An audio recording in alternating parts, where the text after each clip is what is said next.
Baik, selanjutnya di sini kita dari jurusan Ekonomi Pembangunan. Sebelumnya kenalin, nama aku Konita Syifa, aku dari jurusan Ekonomi Pembangunan dari UIN Syarif Hidayatullah Jakarta. Di sini aku nggak sendiri, di sini aku ditemenin sama teman aku, sama Bibin. Ya, Assalamualaikum warahmatullahi wabarakatuh, teman-teman semuanya. Kenalin, nama aku Sabrina Izati, biasa dipanggil Bibin. Sekarang kuliah di Ekonomi Pembangunan Universitas Airlangga. Boleh di next.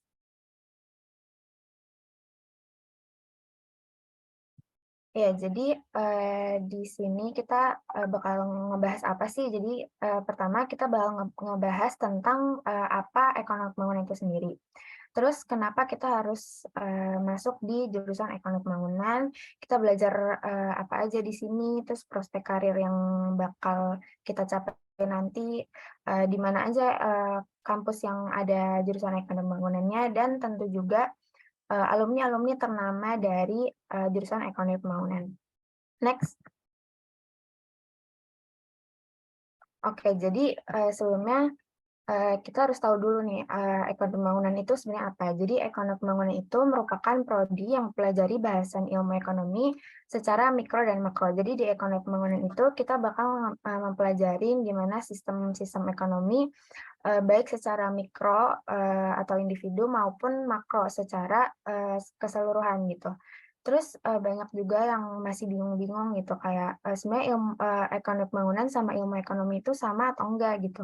Jadi sebenarnya apa yang dipelajarin dari ilmu ekonomi sama ekonomi pembangunan itu sebenarnya sama, basicnya sama, cuma beda di nama atau istilahnya aja di setiap universitas.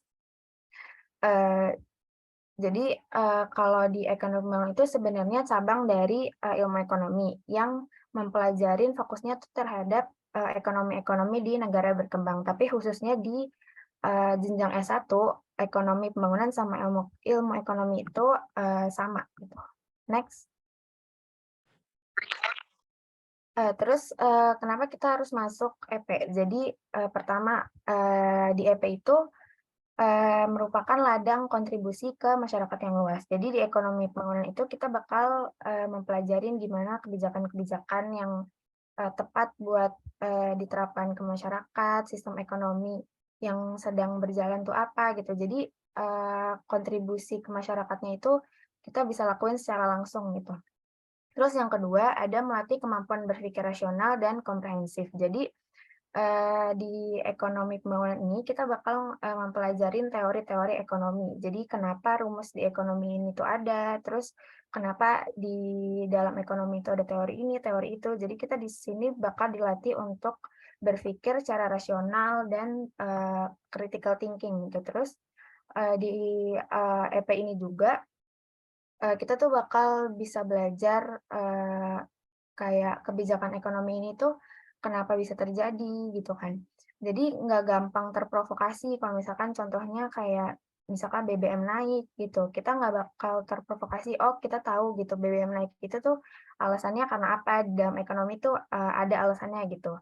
Terus yang ketiga adalah lapangan kerja yang luas. Jadi sebenarnya ekonomi pembangunan itu jurusan yang masih rada abu-abu untuk prospek kerjanya, karena kita kan di sini mempelajari teori gitu ya, teori, terus asal-usul rumus. Jadi, justru karena kita, eee pembahasan di dalam kuliahnya ini luas, jadi kita tuh bisa lebih fleksibel untuk prospek kerjanya. Kita bisa ditaruh di perusahaan swasta, bisa ditaruh di pemerintah, bisa ditaruh buat konsultan dan lain-lain gitu. Jadi, prospek kerjanya luas. Oke, next.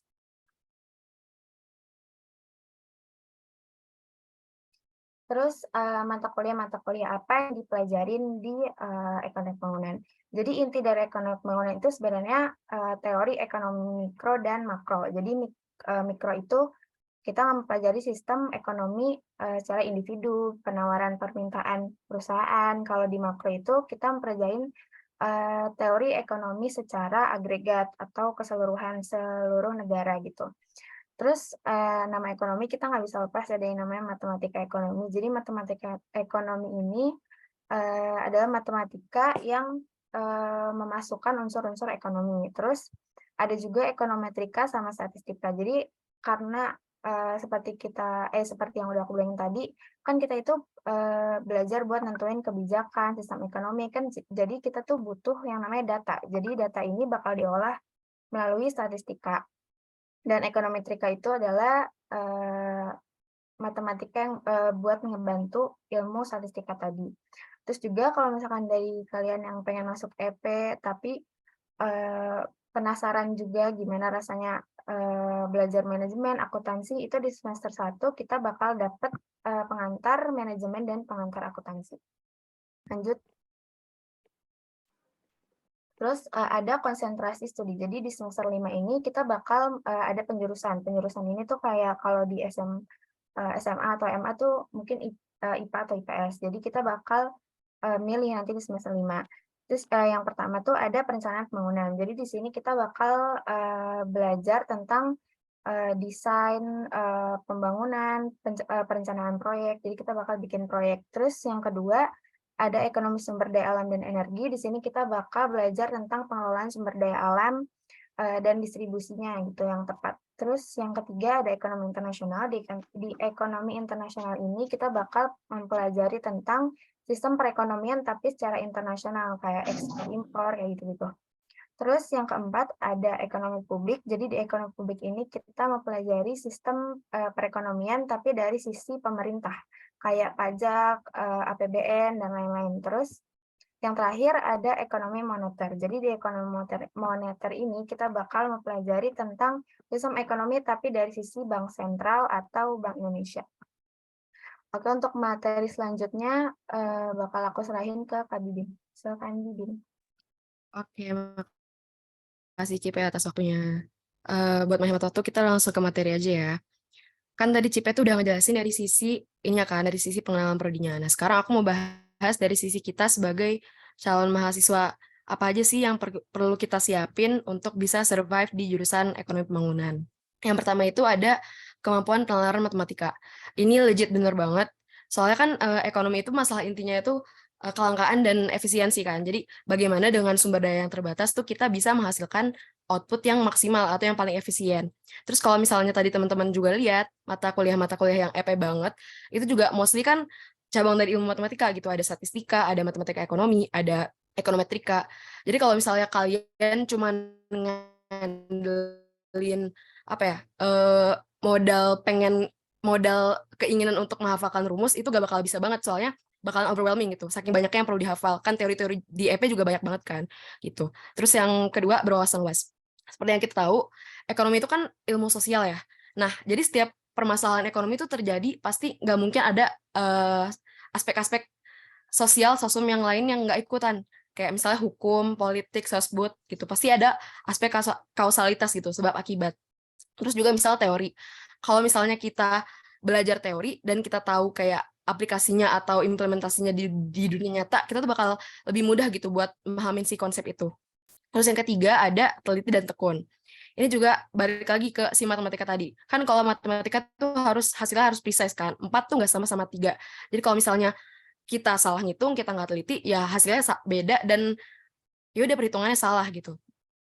Terus yang keempat ada menganalisis dan meriset. Ini pengalaman aku sih di semester 1. Baru semester 1 setelah belajar overview tentang ekonomi makro, tugas pertama yang disuruh sama dosennya tuh aku disuruh bikin kayak laporan gitu, laporan tentang data. Jadi kita disuruh cari data di BPS atau di World Bank. Terus kita disuruh bikin laporan. Kalau misalnya teman-teman pernah tahu ada laporan BPS yang judulnya Indonesia dalam Angka 2021. Terus Kecamatan Gubeng dalam Statistika. Nah, itu aku disuruh bikin kayak gitu versi mininya gitu. Itu baru semester 1.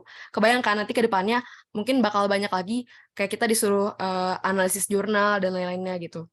Terus yang kelima, ini kemampuan memakai search engine. Sebenarnya ini kayak agak teknikal dan aku juga nggak tahu kenapa aku masukin di sini, tapi yang pengen aku point out adalah nanti tuh kalau misalnya kita masuk di EP kan bakal banyak banget disuruh review jurnal, terus disuruh komparasi jurnal gitu-gitu. Nah, kalau misalnya kita cuman mengandalkan kemampuan putus-putus gak sih suara aku? Suara aku putus-putus ya? Iya benar.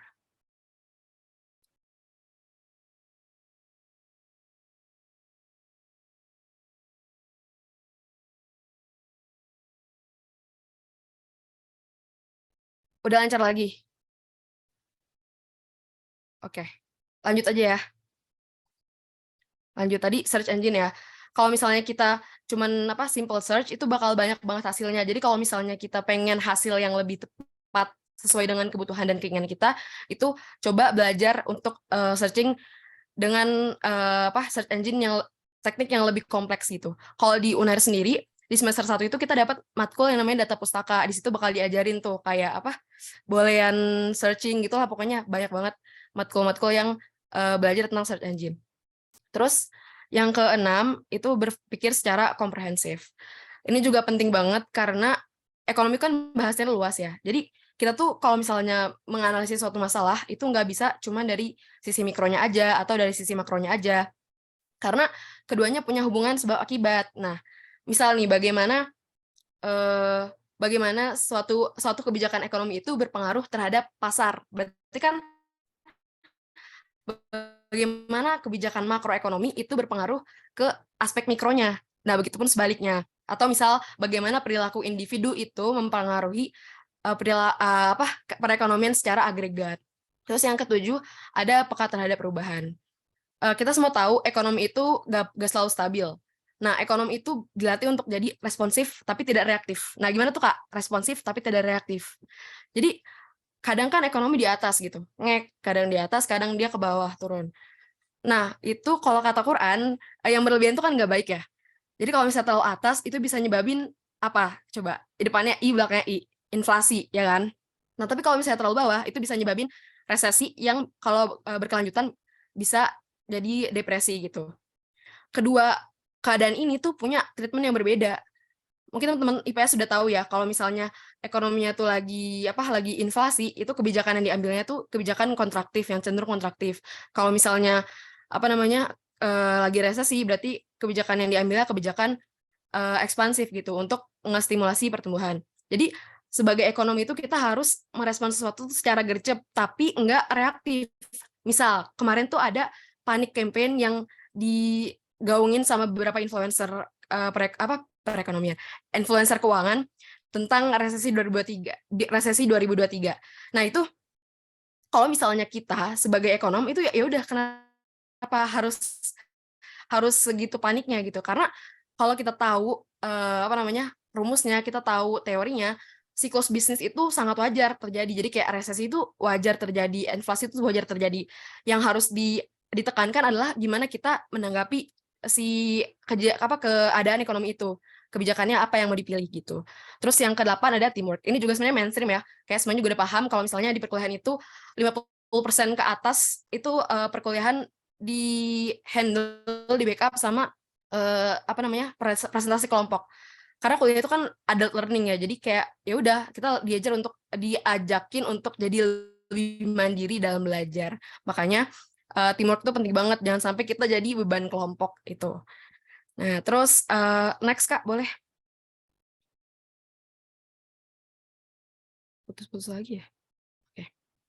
Prospek kerja atau karir.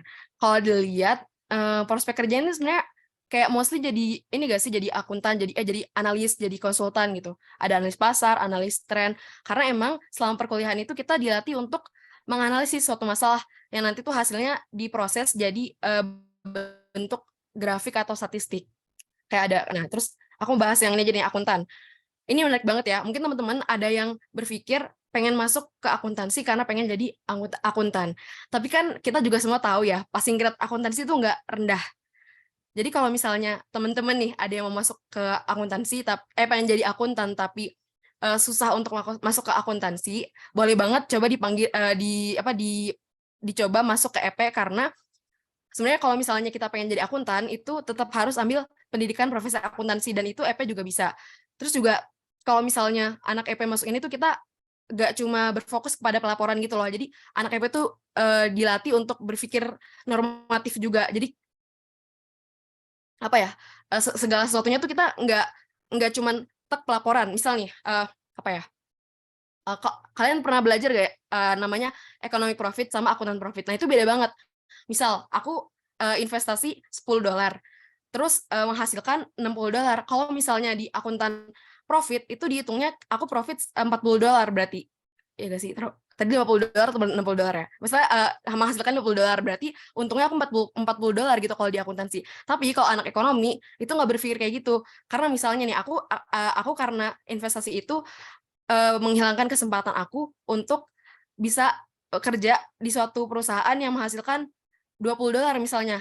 Nah, itu dihitung kalau di ekonomi tuh. Jadi kita untungnya cuman berarti 50 dikurang 30 dikurang dikurang 20 dikurang 10. Jadi cuman $20 gitu. Jadi ekonomi itu dilatih untuk berpikir lebih komprehensif gitu deh. Terus di sini lanjut ada pendidik. Ini yang udah pada ngerti ya. Kalau misalnya kita jadi ekonom itu jadi di masuk ekonomi itu kita bisa jadi dosen kalau nggak guru. Cuman kalau misalnya kalian pengen jadi guru itu tetap harus ambil pendidikan profesi pendidikan gitu, S2 pendidikan. Karena ada ini kan ada seleksinya. Nah, terus kalau misalnya pengen masih studi yang lain nggak harus ambil pendidikan gitu. Terus ada aktuaris. Nah, kalau aktuaris itu kan umumnya kerjanya di industri keuangan ya, kayak perusahaan akuntan, asuransi, terus ada dana pensiun, ada investasi. Karena emang di EP itu kita dilatih untuk analisis yang kuat. Jadi emang field pekerjaannya itu di hal-hal yang kayak pengelolaan resiko yang perlu kemampuan analisa yang kuat gitu dan logika yang kuat. Terus ada kredit analisis. Kredit analisis itu kita biasanya kalau misalnya kerja itu di perusahaan leasing atau pembiayaan. Karena kan kalau perusahaan kayak gini kan tinggi risiko ya. Jadi kredit analisis itu kita nganalisis seberapa layak seorang klien itu untuk diberikan kredit atau pinjaman. Apakah dia amanah nanti pas proses piutangnya. Kalau misalnya kliennya badan usaha berarti ntar si kredit analis ini bakal datang langsung ke tempat produksi buat mastiin beneran nggak sih usahanya gitu. Apakah berprofit usahanya, apakah dia mampu buat ngebayar si utang-utang yang dia tanggung gitu. Terus yang terakhir ada peneliti.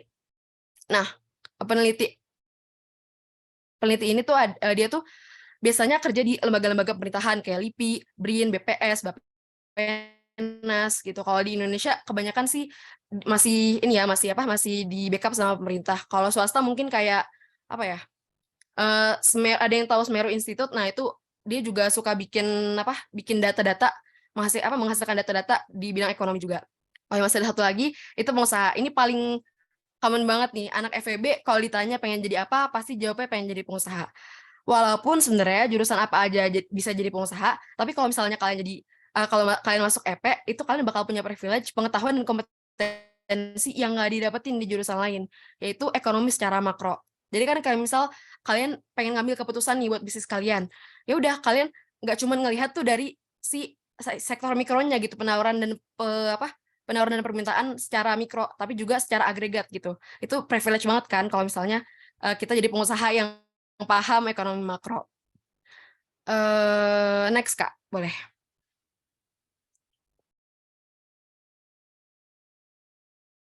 Next. Nah, universitas yang menyediakan jurusan jurusan ekonomi pembangunan. Teman-teman gak usah sedih, gak usah risau, karena EP ini tuh hampir ada di semua kampus dan insya Allah jurusannya juga bagus-bagus gitu. Yang swasta, ini yang kuning ya, bisa dilihat. Terus yang biru atau abu itu.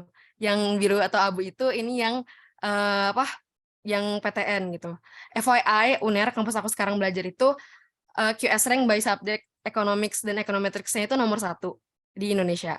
Jadi kalau misalnya ada yang berminat masuk UNER, boleh banget ditunggu di UNER. Cuman kalau misalnya kita ngomongin legacy, itu nggak bisa bohong ya, tetap dipegang sama UI sama UGM. Jadi kalau misalnya kalian pengen masuk belajar ekonomi secara mendalam, terus punya kesempatan ke hal-hal yang mengembangkan diri yang lebih banyak, coba deh masuk ke UI atau UGM gitu. Oke, next Kak.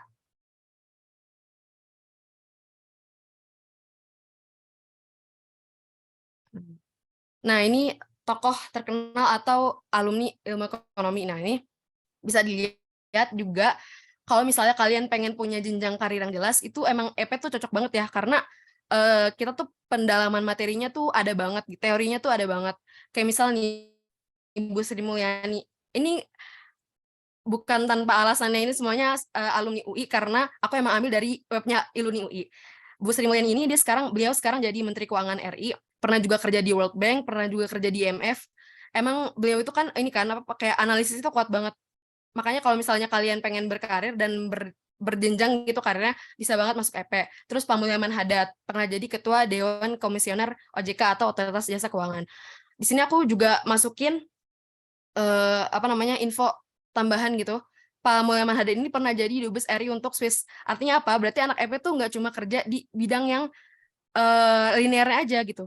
Kita juga kesempatan kalau misalnya ada yang mikir, aku pengen banget Kak masuk EP, aku suka ekonomi, tapi aku nggak berkarir di ekonomi. Nah, bisa banget dicoba karena Pak Mulyaman Hadad aja bisa jadi Dubes RI untuk Swiss. Terus Pak Peri Warjio, beliau tuh jadi Gubernur Bank Indonesia sekarang. Kalau misalnya teman-teman searching gajinya Gubernur Bank Indonesia sekarang itu berapa, itu ada di kisaran 150 juta.